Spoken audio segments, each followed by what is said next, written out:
Hey guys, I'm Tim. I'm Spencer. And this is the Board Game Rundown, and today we are going to do a preview for Speakeasy. This is the newest game from Vital Lacerda by Ian O'Toole. Yeah, Ian O'Toole art, and published by Eagle-Gryphon Games. This is a prototype that was sent to us. So, keep in mind, not all components will be final, and there was a little goof. We didn't have the actual barrel pieces, so I just subbed out some brown bits because the colors would be the same, and I felt like that was like the easiest way to keep it straight. But, like any Lacerda game, this takes about 20 minutes to play. Just kidding. Yeah, right. But no, so we are mobsters in the Prohibition era. And we're going to play through from the years 1921 all the way through 1931. And basically, like any Lacerda, really, you've got, a couple of actions to do, lots of options of spaces that you can go to. But then each one of those spaces is going to give you a ton of stuff to do.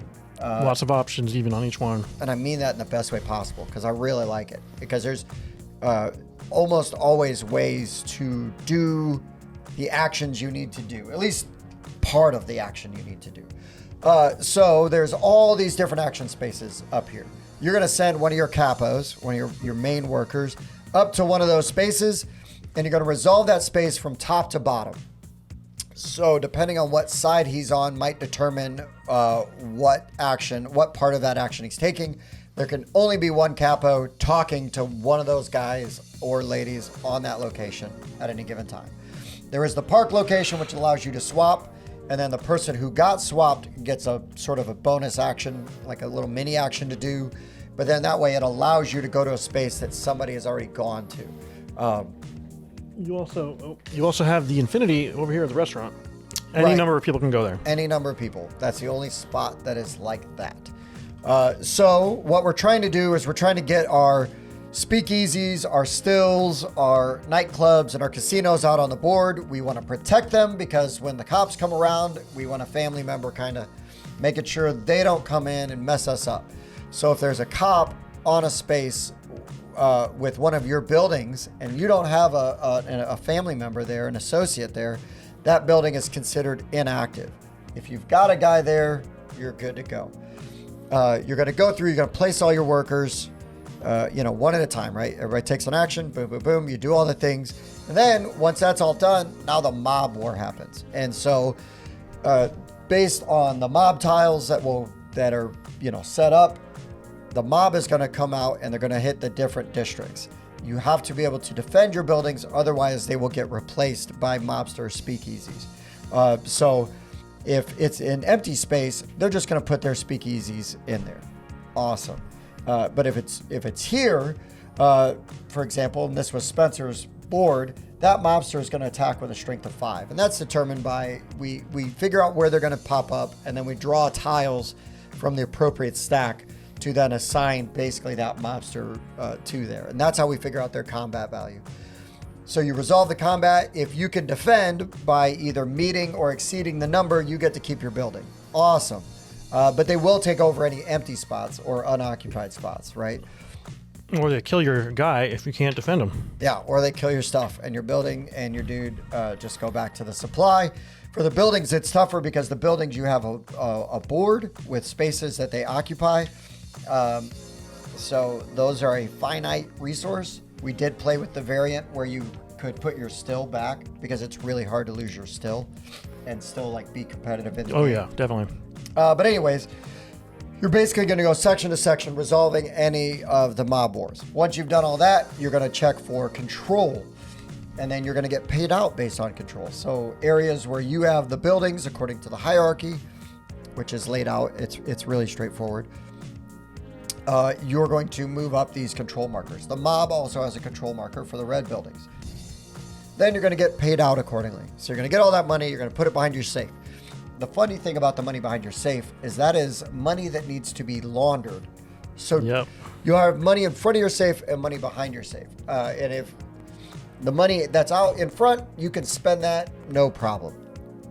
The money that is hidden in your safe because it needs to be laundered, is basically spent at a A fence. Yeah. So if it costs $1 to do something and you spend that money from your safe, it's going to cost you $2. It's just doubled. You got to pay that fence tax. Right.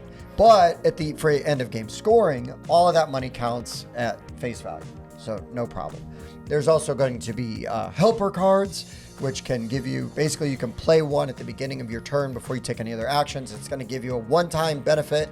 And there's a little bit of a set collection, some money attributed to those cards at the end of the game.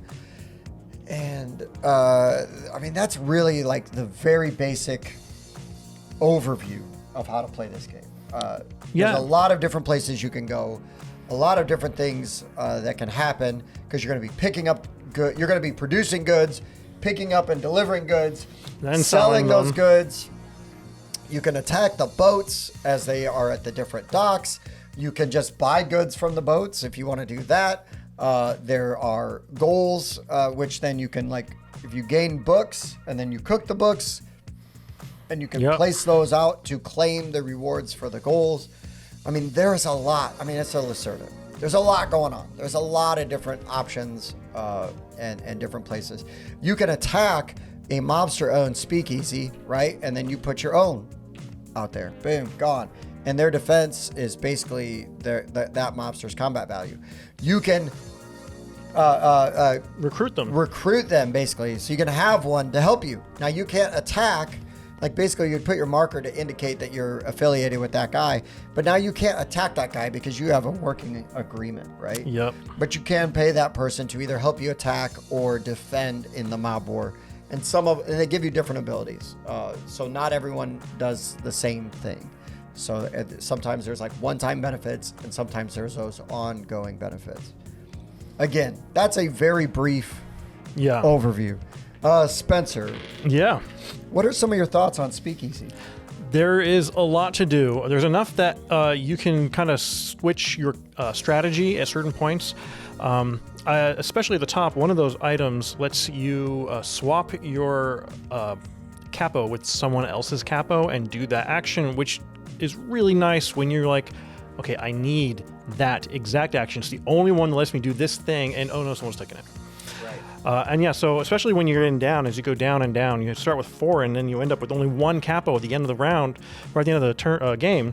So before then, you have 3. 2 of them are going to go. You're thinking ahead. You're like, okay, I'm only going to get 1 action this next whole round. What is that going to be? And you're also going through your cards being like, okay, how can I optimize this? So there's a lot of potential for some analysis paralysis. There is just so much. Now, if this is just a prototype, if this looks as good, I mean, I love these little guys. I mean, it's the art is beautiful. You know it's going to look good. Yeah, the boards are great. I actually did enjoy the game. I enjoy the game. I would not want it to be any longer than it is. No, but again, you're sitting down for a Lacerda. But it's a sort of game. You're kind of dedicated to that. You're kind of dedicated to it, especially with like a teacher alert. It definitely will go faster once more people know how to play. And there's some kind of chaos with the mobs because you never know exactly where they're going to hit. And so you're like, well, do I need to defend that thing? Right. And you only have so many of these guys to help you defend. So, well, if he hits that thing over there, I'm going to have to let this one go. So you're making a lot of hard decisions. Yes. And I didn't even get into, so you've got these operations sections on your player board. So that's going to modify maybe how many associates you can have, how many goods you can sell, how many goods you produce, your strength value, how well your trucks move, right, logistically. And there's cards you can play. You're going to get operations cards. And these are really cool because they do a nice thing where you've got, they're going to give you an immediate benefit. They're going to give you, some don't have everything, but for example, there's an immediate benefit. There is an action, which basically you're going to take for playing the card.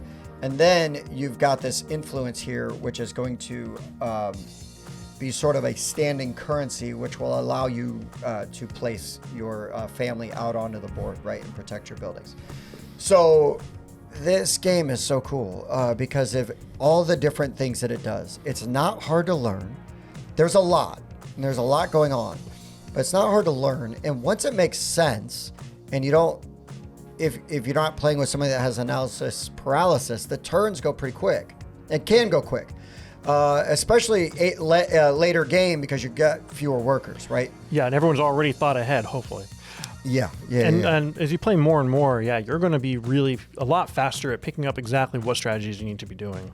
And I appreciated the versatility with I was almost always able to do something I needed to do. I never felt like I had a wasted turn. Now, maybe I didn't play that turn optimally, but that was a user error, not an error of the game. There's really some interesting things you can do because, like, even on this part over here, if Spencer had a guy here, I'm gonna win the majority right over here because I have a building with a higher priority. It's higher on the hierarchy, so that's gonna give me a higher level, which is going to help with that payout because at the end of the game, it's all your money, right? Money is your victory points. Yeah, and I like how you're also going against the mob on this one. Yes. Yeah, they usually take the higher score. Man, it's tough. It is really tough because there was definitely a couple times where I specifically went after some mob buildings to try to drive up my own potential, right, and possibility. There's an infamy track over here, which is cool because you get benefits for doing that.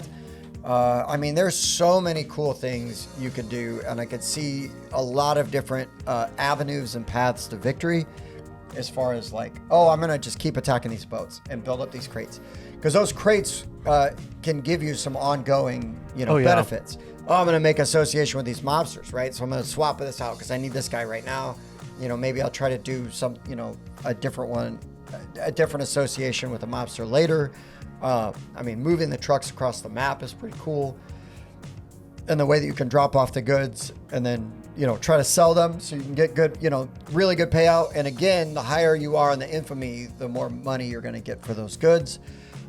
Just lots of really cool things. The way the police officers spawn because stuff's going down. So they got to deploy more cops. At least with the cops, when they're coming. You're like, they've given us warning. They're going to be here at the end of the round. Yeah, I wonder why they warned us. I'm sure somebody got there. Yeah. got paid for that. But in Dan's defense, the beginning of the game, it's very crucial to not get like your still needs to be there because his still got taken out in the beginning, and that kind of crushed him the rest of the game. It hurt him because very badly. Then he was taking actions to get that still back out because, we were playing with the variant where you could get your still back. But he could have, instead of producing, he could have just kept buying from the boats. This is true. It's not the only way to get it, but that's the route he chose. But then when he was doing that, he was never able to get his strength up enough to be able to defend. You can buy goons, which give you like a 1 point, 1 off, sort of thing, which help a bit. If you raid a rum runner boat instead of buying the goods, you do get a good at one of your buildings, So there's stuff you can do. I wasn't paying attention enough to his board to say, you should do this or that, because I was really just there's a hyper lot going focused on my own goings-ons. And I think don't forget the books. You gotta cook your books. You gotta cook your books. I didn't have enough actions to cook my books. And really only saw the one spot. Now, there might have been cards that would have allowed me to cook my books. I didn't see any, but that doesn't mean they're not there. There's a lot of cards. There's a lot of cards. And these guys, too. But I was the only one who actually cooked more than one book. And if I didn't, I definitely would have lost. Sure. Yeah, because those can give you a lot of points. But they all go behind here. But, at the end of the day, I'm picking up 60 points. Yeah, that's a lot of money. It's a lot of money. It is a lot of money. But, and again, the helper cards are really cool. There's sort of a balance with using them because you only get money for the unique cards. So they've got a bottle symbol and then a dollar amount. And you're only going to get money off of the ones that you have unique symbols for. So very important to remember. And and I thought it was really cool to have guys at the docks. You get benefits for putting guys at the docks. You can then attack the boats. And you can use other people's guys at the docks too. The boats move, and they can't tell you no. You just get paid $1. Like if Spencer used my guy, he paid me $1. Yep. So yeah, man. Oh, so much going on. Really good. Really interesting. I know you and I had a bit of a different experience than Dan because Dan got knocked down early and it was kind of hard for him to get back up. I honestly think if you can avoid losing, some of your guys, or at least you're still, but if you can if you can protect your buildings early and not lose them in the early mob wars, I feel like you're gonna have a lot of options going through the game and be able to stay competitive. Yeah, I mean, I was lucky. This woman, she will defend for free her area, and I was like, still, right? Not her area. Oh, you're still. Yeah, so I was like, well, I'm going to get her, and very first thing I did was attack my still, and I'm like, well, that was lucky. Yeah, lucky Luciano. But anyways, this game felt very thematic. Everything made a lot of sense theme-wise. I feel like the actions and the iconography are all very intuitive. I did have it was funny because every time I had a question, we ended up just finding it in the book. So yeah. And I felt, really silly because I'm like, oh, how do I do this? Oh, wait, it's right there. And then they're like, it's right there. And I'm like, you're right. Thanks. But no, this was awesome. I had a really good time with it. I think it's a Lacerda, so mileage may vary, right? This is not a game you just take over to Thanksgiving for your casual gamers and they only want to play, party games. This is a game for people that want to get down and get in it. But don't be intimidated because I really, really, really do not think that this game is hard to learn at all.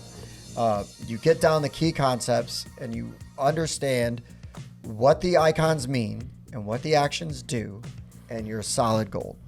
Everything else kind of just falls into place. Because our biggest hangups and questions were more just sort of some of the process things, as far as like between rounds and how some of those things work. And pretty much every time we had a problem, like you said, we found it in the book. We just didn't look closely enough because we were trying to, make it faster.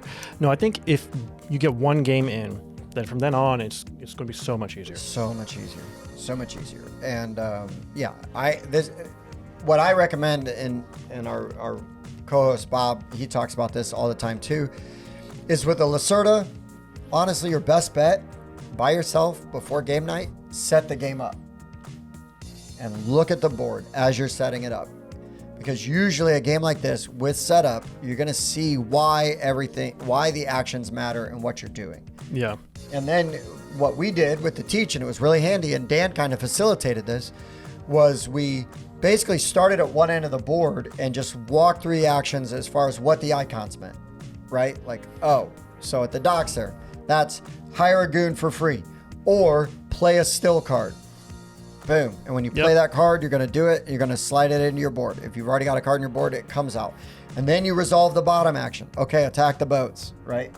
Yeah, and it's actually divided into 3 zones, and we didn't realize that at first. And I'm asking, what are these clocks for? And we didn't have to look in the book. We're like, oh yeah, there's zones, and downtown, it's right here. Oh, it's here, and and it was very intuitive. Yeah, it's very intuitive. You didn't realize I knew there were 3 zones. Well, you realized because I tried to tell you. But you guys figured it out. Dan and I didn't realize it. You guys figured it out though really quick. Yeah. And again, to your point, it's because it's intuitive. But yeah, I found this very satisfying and a lot of fun. I would strongly recommend it. I think if you are into really well produced, heavier games, I would strongly recommend this. Oh yeah. The Ian O'Toole art it's Ian O'Toole art. It's top notch. It's freaking fantastic. Well, yeah, I love how on these cards, which go in here, the actual screen here, it doesn't have any useful information. It's all just Ian O'Toole art, and you're getting to see what they look like, and they're all different, and they got little things on them, and it's fun to read because them. There's like the jazz posters, right? Oh yeah, there's the jazz posters. There's your advertisements for your different kinds of booze. Like all pharmacies and stuff, and then this one, people are showing up in your thing, and then it's just different trucks driving that go here for that part. But the dual layer player boards are really nice. Very nice. A lot of the buildings, when you build them, you're going to get a thing for building that building, for pulling it off of your player board. And just having where you do an action, you get a thing, it really helps let you do the things that you need to have done. Yeah, you're never just doing like one thing. Yeah. And that always feels good too. But that can fry your brain if you're... Yeah. if you were like, well, but then I do this, do I do this, and then do I do that? I mean, Yeah, there's a lot. If especially like at certain points, I'd be like, oh, well, we forgot every single time you move up one of these things, you're going to go up on that track. And sometimes I'd be like, okay, let's count. Oh no, Yeah. I missed all these. and that's a handy way to do it. The track is numbered, so you can count and see how many spaces you're supposed to be Yeah, up yeah. easily. So like just every round, just count it, make certain you're there. Yeah, because you might be open for up for a benefit, right? Like another worker or Yeah. or not a worker, excuse me, an associate Or cards. or you know, some cards. But then your goods might also sell for better money. Yeah, we basically, when someone did that, we just like, quietly did the thing that we should have done, taking into consideration all the things that have already passed, because you can't do everything. Oh, sure. And then, yeah, not a problem. Nope, not at all. Not at all. But anyways, really good. I had a really, really good time with this. I really liked it. I think if what we described to you sounds interesting, or if you already like Lacerdas, this is a no-brainer. That's my opinion. I don't know. What do you think, Spence? Oh yeah, especially if you like a nice crunchy game that's not just a slog. Yeah, go for this one. It's intuitive, it's fun, and I think it's going to speed up a lot. It definitely will speed up a lot. This actually might be one of the faster ones Yeah. after a few plays. And I look forward to seeing what the final version looks like, because the prototype's Oh gosh, beautiful. yes, absolutely. I mean, there's very little that I would, you know, I mean, there would definitely be some things that change, but very little. I mean, the silkscreen meeples and everything, fantastic. Dual layer player boards, awesome. Love the way you slide your cards into your player boards. Yep. Super cool.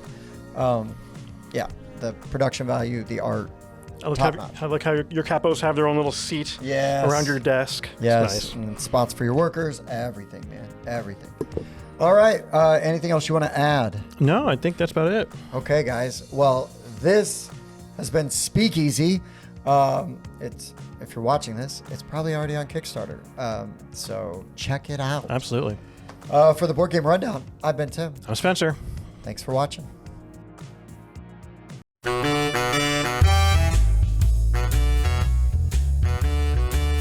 And you can say the title's only 3 words.